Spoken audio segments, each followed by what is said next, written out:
Hi hello मैत्रिणी, श्री स्वामी समर्थ. मैत्रिणी चला आता मी लागलेली आहे साफसफाई करायला. मैत्रिणी उद्या ना आषाढी एकादशी असल्यामुळे ना आम्ही साफसफाई आजच करणार आहे. मैत्रिणी ब्लॉग ते यायला थोडं लेट झालं. माझा छोटा बेबी आजारी असल्यामुळे ना मला काही एडिटिंग आणि ते करायला टाइम भेटला नाही. मी ना आता इथं गॅसवरती लिक्विड टाकून घेतलेलं आहे. गॅसवरती लिक्विड टाकलं तोपर्यंत आहे ना मी म्हणलं ताक करून घेते, कारण साईची भरणी भरली होती ना, त्यामुळं ना लगेच करून घेते. ताक करून घेतलं आणि इथं लागलेली मी जिना पुसायला मी अगोदर ना जिन्यावरची पूर्ण धूळ काढून घेणार आहे आणि नंतर ते लिक्विडने पुसवणार आहे. मैत्रिणी मी जिन्याची पण साफसफाई ना 8 ते 10 दिवसाला करत असते, कारण झाडून ते घेतो ना, त्यामुळे ना त्याच्यावरती ना धूळ पडते. आणि मी काय करत असते, धूळ ना वेगळ्या कपड्याने काढत असते आणि लिक्विडने ना एकदम सॉफ्ट कपड्याने पुसून घेत असते. तर मी आता रुमालाने पुसून घेते. रुमालावरती मी लिक्विड वगैरे टाकले आणि त्यांनी आता पूर्ण असा जिना पुसून घेते, कारण आता मुलं स्कूलमधून आल्याच्या नंतर एवढा टाइम भेटत बी नाहीये आणि सुट्टीच्या दिवशी ना मित्रांनो कसलाच टाइम भेटत नाही. म्हणून मी असे साफसफाई करायची असली ना, मग मुलं एक तर शाळेत गेल्यावर करीत असते, नाही तर 4-5च्या नंतर करत असते. आता माझं सगळं काम आवरलं होतं आणि म्हणलं आता चला उद्याचे एक काम कमी होईल तेवढं, म्हणून मी आता इथं लागलेली आहे साफसफाई करायला. मैत्रिणी मला एवढा जिना साफ करायला ना जवळजवळ अर्धा तास गेलेला आहे खालून वरती पर्यंत साफ करायला, कारण डबल साफ करावं लागतं. अगोदर धूळ काढावं लागली आणि नंतर लिक्विडनी माझा आता जिना साफ करून झालेला आहे. आणि इथे ना मी आता पार्किंग पण धुवायला आलेली.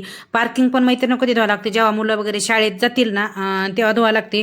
ते घरी असले मी दूध बी नाही, मग एक दिवस सुट्टी असली तरी बी नाही, आणि 2 दिवस मग जेव्हा ते जातील ना तेव्हाच धुवून काढते. कारण आहे ना ते घरी असले ना खूप सायकल खेळतात, पाऊस चालू असल्यामुळे चिखलात सायकल घालणं पार्किंगमध्ये घेऊन आले का पूर्ण पार्किंग घाण होती. मग मी ते स्कूलमध्ये गेल्याच्या नंतरच सगळी साफसफाई असते ना पार्किंग त्याची करत असते. पार्किंग धुताना गाडी पण दोन्ही पण धुवून घेतल्या, मालकाची बी धुतली आणि मोठी पण धुवून काढली. मैत्रिणी अशी साफसफाई करायची म्हणली ना खूप वेळ जातो. आणि एक बाईची मला अशीच मागच्या वेळेस कमेंट आली, मी म्हटलं मला कामाला 2 ते 3 वाजत यात, तर ती बाई मला म्हटली तू मोबाईलच घेऊन बसत असेल नाही का, गप्पाच मारत असेल.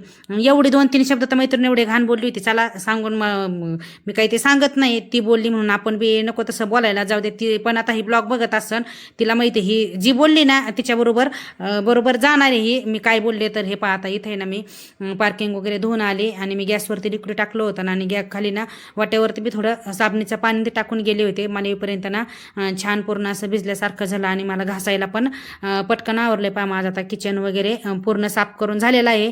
आणि मी ताक केल्याच्या नंतर मला तूप करायचं लक्षातच नाही राहिलं. परत मग मी गॅस थोडा आपल्या त्याच्यातलं ना बर्नरमधलं थोडं पाणी हे होऊ दिलं आणि नंतर आता मी इथं लागलेले आहे तूप करायला. तूप करून घेतलं आणि बघा मैत्रिणी माझे भांडे किती आहेत बाहेर. मला आता एवढे भांडे घासायचे, आता जवळजवळ ना मुलांचा टाईम होता आलेला आहे स्कूलमधून आणायचा आणि दादाचा पण टाईम झालेला आहे क्लासवरून येण्याचा आहे. आता त्याचा मला फोन आला, इमिटेशनला आलोय मला घ्यायला ये म्हणून. मग मी भांडे तसेच ठेवले आणि त्याला घेऊन आले. संध्याकाळच्या 5-5:30 वाजले होत्या आणि परत मी इथं थोडी बाजारात बी आले. मला थोडा भाजीपाला घ्यायचा होता म्हणून त्याला म्हटलं चला आपण जाता वेळेस बाजारात जाऊ. मग जाता जाता मी भाजीपाला बी घेतला. मैत्रिणी मग मी काय करत असते, कामात असे खूप करत असते, कारण प्रत्येक काम वेगवेगळं करायचं म्हणलं ना खूप टाईम जातो. आणि आता इथे ना त्याला घेऊन आले नंतर परत हे क्लासवरले 2 चिले पण घेऊन आले आणि त्यांना घेऊन आल्याच्या नंतर मी इथं लागलेले माझ्या संध्याकाळच्या स्वयंपाकाला. मी ना संध्याकाळी आहे ना कढी करणार आहे. मी इथं भात लावलेला आहे एका साईडला आणि आता मी इथं लगेच कढी पण फोडणीला टाकून घेते, कारण आता खूप आज दिवसभर काम झालं होतं, थकल्यावर मी झालं. पण पोरांना सांगितलं मी काही चपात्या वगैरे करणार नाही. छोट्या बेबीला चपाती लागते ना, तर त्याच्यासाठी सकाळची एक चपाती होती म्हणून मी आम्हाला 3-4 काय केलं, लगेच भाकरी टाकून घेतल्या. मी थांबलेच नाही, म्हणलं आता कंटाळा आलेला आहे आणि जरा मी बसले ना आराम करत तर मला परत स्वयंपाक पण नाही करू वाटायचा. म्हणून आहे ना मी लगेच सगळं चालू करून घेतलं आणि भाकरी स्वयंपाक झाल्याच्या नंतर आहे ना दूध राहिलं होतं तापायचं, दूध पण आता तापून घेते. दूध तापून घेतल्याच्या नंतर आहे ना मग जेवण ते होईपर्यंत आहे ना फ्रीजमध्ये ठेवायला थंड होतं. आणि ही चाललेली माझी उद्याची तयारी, उपवासाला खिचडी वगैरे भिजत घालायची. इथं मी शेंगदाणे पण भाजून ठेवते. मैत्रिणी जेवढी तयारी करता येईल ना मी दुसऱ्या दिवशीची तेवढी मी तयारी ना आदल्या दिवशीच करत असते. शेंगदाणे भाजते तोपर्यंत आहे ना मी लगेच गॅस पण साफ करून घेतला. आता माझं सगळं किचनवरचं सगळं काम आवरलेलं आहे. आता लास्टला आलेली आहे माझी फक्त इथं फरशी पुसायची. मी आता लगेच फरशी पण पुसून घेते. मी फरशी पण संध्याकाळीच पुसून घेतली. मला एका ताईची कमेंट आली, ताई फरशी संध्याकाळी नका पुसत जाऊ, पण ताई करावंच लागतंय, कारण घरात छोट्याली मुलं असले म्हणून सकाळी करायचं म्हणलं ना लई चिकचिक करतात. त्यामुळे ना मी असे कामही ना संध्याकाळीच करते. मग जिना पण लगेच पुसून घेतला. फरशी जिना पुसायचं म्हणलं तरी मैत्रीण तिथं पण मला अर्धा तास पाऊण तास रोजच्या कामाला निघून जातो.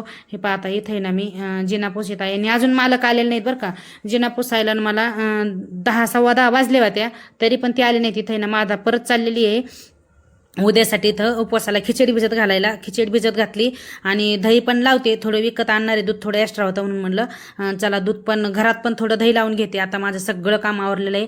उद्या केस धुवायचेत म्हणून मी थैना थोडं तेल लावित असते डोक्याला. उद्याच्याला केस धुवायचे ते आदल्या दिवशी ना मी डोक्याला पॅराशूटचं तेल लावून घेते. केस बी छान राहतात आणि आपली केसाला पण छान पोषण भेटतं. चला मैत्रिणी, मग भेटू परत नेक्स्ट ब्लॉगमध्ये. तोपर्यंत बाय.